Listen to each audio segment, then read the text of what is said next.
Right, we want to hear from our panelists today. Of course, this is in the market here on AM Live when we turn our focus on what is happening in the market as far as our economy is concerned. And we have with us Vincent Chahale, who's the Director, Legal and Advisory, that is from the Commission of Administrative Justice, that is Office of the Ombudsman. Also, we do have with us Dr. Collins Odote, who is a Senior Lecturer at the University of Nairobi. We have Joshua Gwara. He's the Secretary General, Electricity Consumers Society of Kenya. And we have also Apollo Mboya, who's an advocate of the High Court of Kenya. Good morning, gentlemen. Good morning. Right.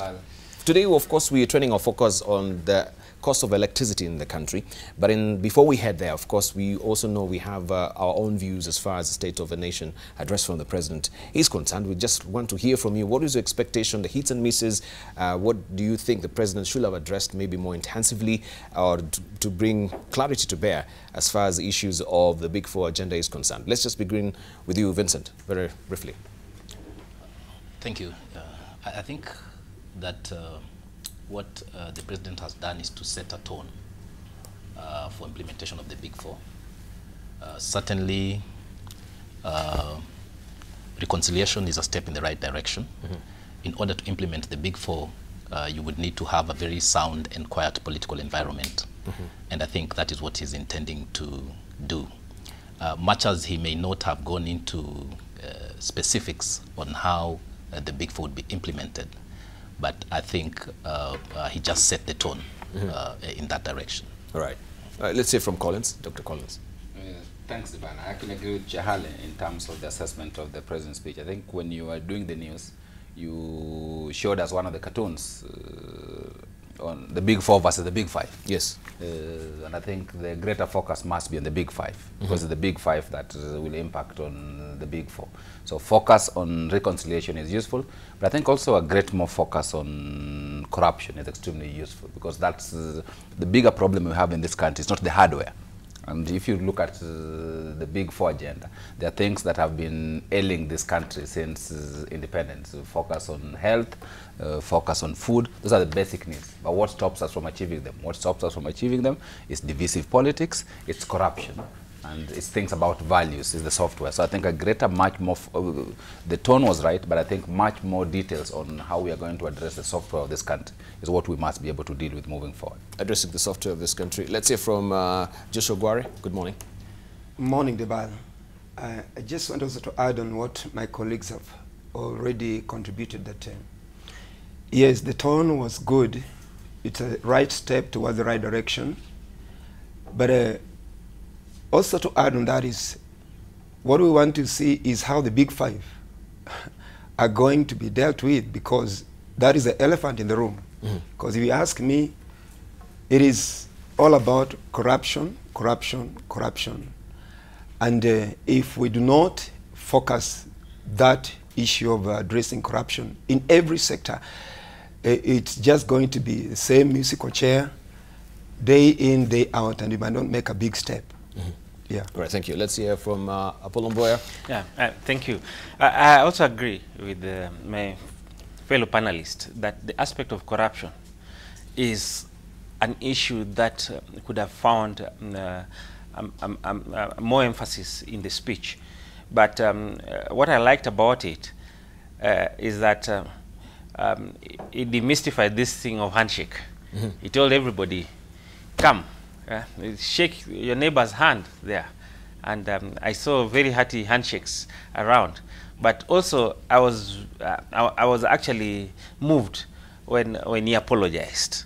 That was great, and we hope in the topic that we are going to discuss that Kenya Power will find it in their heart to apologize to the consumers for what they did. All right. Yeah. You're talking about the Big Four, and of course also he mentioned about the judiciary going for the big honchos as far as corruption is concerned. And this is what has been aptly also captured by Garo in today's editorial cartoon, the Big Four and the Big Five. And we can see the posy of guns that you're mentioning, Dr. Collins Odote. Tell us more about clamping down on corruption and lancing this boil of corruption in this country, because we've been talking a good game for many years, right? Right from there will be no sacred cows in this government. That is what the former president, Mwai Kibaki, said during his inauguration as well. But we've seen the sacred cows are still here, and some of them also are being milked, and they're growing factors as well. So we have this posy of goons as well. So is it all talk but no action? I think, Debarl, on that, for me, the most graphic description of the challenges we have in the fight against corruption is the 2016 Anti-Corruption Summit. If you remember the 2016 Anti-Corruption Summit, all the key players in charge of the fight against graft were at State House. The President was at State House, the Auditor General was at State House, the Judiciary was represented at State House, the Ethics and Corruption Commission was represented at State House, and the DPP. And the end result of that statement from each of the 5 of them was the back passes here. It didn't stop everywhere. And sadly, I think this conversation about the judiciary must do more, the DPP must do more, the AG must do more. It's about passing the buck, not stopping the buck. Because at the end of the day, it requires all actors in the justice chain to ensure that the corruption is dealt with. It is not one actor vis-a-vis the other. And the reality is what is depicted in that cartoon, that people still continue getting away with corruption. And it's because of 2 things. It's because, one, the people in the chain are not working together. And secondly, that we seem to think that corruption is about talk and not action. Several years down the line, everybody knows that if you are a big fish and you are caught with corruption, what do you have to do? You just have to go and speak in the press, and your life will go on. If you are in public service, you just need to go and join politics. And that's the end of your corruption activities. It's like as if politics launders the corruption. It's a clearinghouse. Yes, and if we don't put a stop to that, we will continue saying these nice statements, but those statements will take us nowhere. All right, let's hear from Vincent briefly on fighting corruption. A good game, talking a good game about it, but no action. So will this now be the prime solution if the president is really serious, making sure that this country is moving forward in terms of lancing this boil of corruption? Will it happen? Well, I think that as we look at corruption, we should look at it side to side with what we call maladministration. Yes. And that is administration gone wrong. Because in government, maladministration lays the basis for corruption. If there is maladministration, there is abuse of power.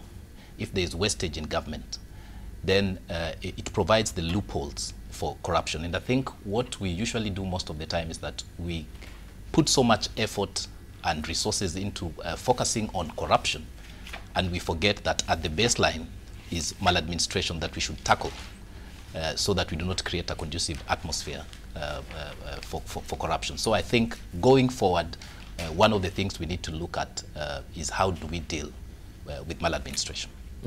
All right, maladministration, also looking at what Sanoa has done for us. This is what Wanjiko is facing today, state of a nation and the state of Wanjiko. Unemployment, high cost of living, insecurity, floods, poor health services, high cost of education, high taxes, poor salaries, and street families. Maybe you can comment on that, Mr. Gwara, just briefly. You as Mwananchi and the state of a nation, do you think actually the president met your expectation? Briefly. Yeah, he met the expectation maybe to 60%. Why am I saying 60% is because anytime you talk about fight against corruption without involving Wanjiko, I think that is a game that has flopped from the beginning. And this is the trend that we've been seeing, we've been witnessing, because most of the time we talk about fight against corruption, we see Super League, which is played by certain kind of individuals who are well connected, appointed to high offices. They are unreachable, they sit on the ivory towers. Wanjiko is left to be just a bystander to witness and to spectate. But I think if you can remember during Kibaki era why corruption was almost being tackled is because there were some of the attempts to try to involve Wanjiko. And I think this is the same way that we need to go even this time round. If you will not involve Wanjiko in the fight against corruption, I think we'll not go anywhere, because as my colleagues have said, this talk of fight against corruption has become just another tag, maybe to sell some of the individuals' ideas to gain political positions. But really, when you go into the depth of it, it is not gaining any momentum because they are using the position they've been given to cover themselves and to cushion themselves against any form of accusation. Thank you. Let's say from Apollo, rightly just looking at this particular state of a nation and this particular editorial cartoon that you have on the screen right now from Stano, what do you make out of it? Yeah, I think the state of Wanjiku captures it, and it resonates with what the common mwananchi is actually feeling. So even as the leaders talk about the issues that they're talking about, the main things that affect the common mwananchi is what has been captured by the state of Wanjiku, and those are the issues. They can, politicians, the president can talk about every other thing that they want to talk about, but so long as there's an employment, the high cost of living, it's just a song for the public if their state remains the same. All right.